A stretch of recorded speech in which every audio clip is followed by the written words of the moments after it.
Uma pesquisa feita pela Confederação Nacional da Indústria aponta que 6 em cada 10 brasileiros consideram que a corrupção é o maior problema do Brasil hoje. Ela fica em primeiro lugar quando é comparada à situação precária da saúde ou aos altos índices de violência. Medidas de combate à corrupção fazem parte de um projeto de lei em tramitação na Câmara dos Deputados. O juiz federal Sérgio Moro, responsável pela Operação Lava Jato na Justiça Federal, participou de uma audiência pública para debater o tema com os deputados. Eu sempre tenho dito que a corrupção sistêmica não é uma doença tropical, né? Então nenhum país está fadado a conviver com níveis de corrupção dessa magnitude. Uma caçada aos suspeitos.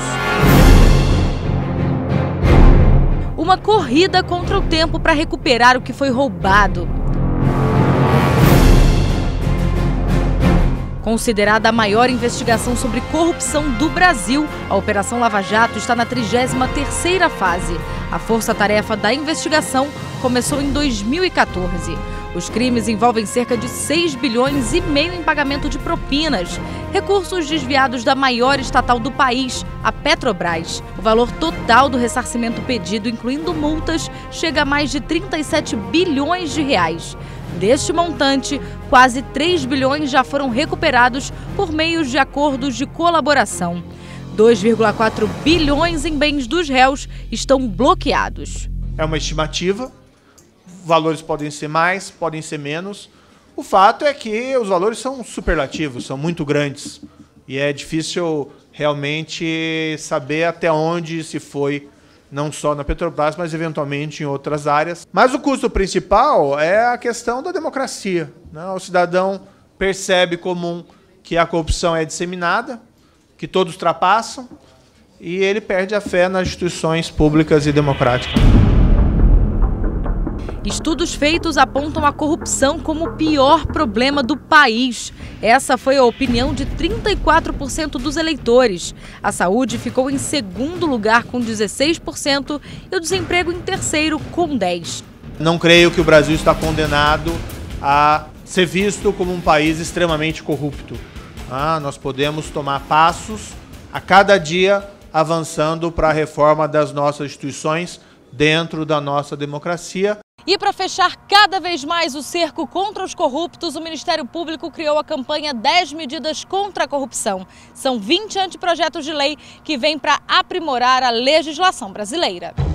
Elas foram apresentadas por integrantes da Operação Lava Jato em Curitiba e aperfeiçoadas por uma comissão escolhida pela Procuradoria-Geral da República e depois apresentadas à sociedade. A indignação das pessoas com a corrupção e o anseio por mudanças ficaram evidentes. Corrupção é uma doença endêmica neste país e precisa ser extirpada. Uma das piores coisas do país, né? Uma das piores doenças do país. O brasileiro não aguenta mais isso. Um mal que afeta todos, né? E isso tem que ser combatido. Mais de 2 milhões de assinaturas foram entregues simbolicamente na Câmara dos Deputados. As 10 medidas propõem investimento em prevenção à corrupção, criminalização do enriquecimento ilícito de agentes públicos, aumento das penas e crime hediondo para a corrupção de altos valores, aumento da eficiência dos recursos no processo penal, celeridade nas ações de improbidade administrativa, reforma no sistema de prescrição penal, ajustes nas nulidades penais, responsabilização dos partidos políticos e criminalização de Caixa 2, prisão preventiva para evitar a dissipação do dinheiro desviado, recuperação do lucro derivado do crime. Eu concordo com o projeto. Eu acredito que 2 milhões de brasileiros que assinaram não podem estar errados. A Câmara dos Deputados criou uma comissão especial para analisar o projeto de lei sobre as 10 medidas. A primeira audiência teve a participação do presidente da AJUF, Roberto Veloso, e do juiz federal Sérgio Moro, responsável pelas investigações da Operação Lava Jato. Eu gostaria, rapidamente, aqui, já que o tempo é escasso, cumprimentar e agradecer o gentil convite.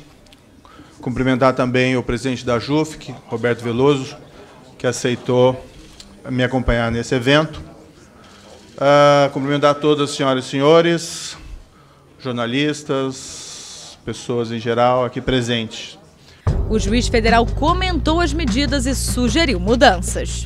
Para esses crimes do 312, 313-A, 316, 317 e 333 do Código Penal, que são crimes contra a administração pública, a seguinte redação: se o criminoso é primário e é de pequeno valor a vantagem indevida ou dinheiro, valor ou bem imóvel apropriado, o juiz pode diminuir a pena de 1 a 2 terços. Qualquer crime merece censura, mas uma censura menor do que aquela prevista para as condutas normais ou mais graves. Na segunda audiência da comissão, o presidente da AJUF, Roberto Veloso, também deu sugestões para o aprimoramento do projeto de lei. Eu não vou falar do Ministério Público, mas pode ser que nós tenhamos uma queixa-crime graciosa. Então, uma queixa-crime graciosa, só pelo oferecimento dela, já estaria interrompida a prescrição. Agora, o trabalho precisa ser concretizado no Congresso Nacional. Afinal, o Judiciário julga, mas o Poder Legislativo vem daqui.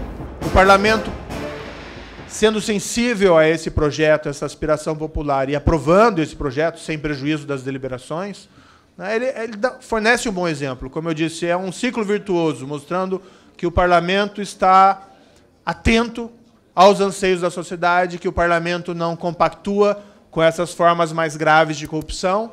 E, às vezes, esses bons exemplos têm um efeito colateral muito mais amplo do que a mera aprovação dessas leis, dessas medidas.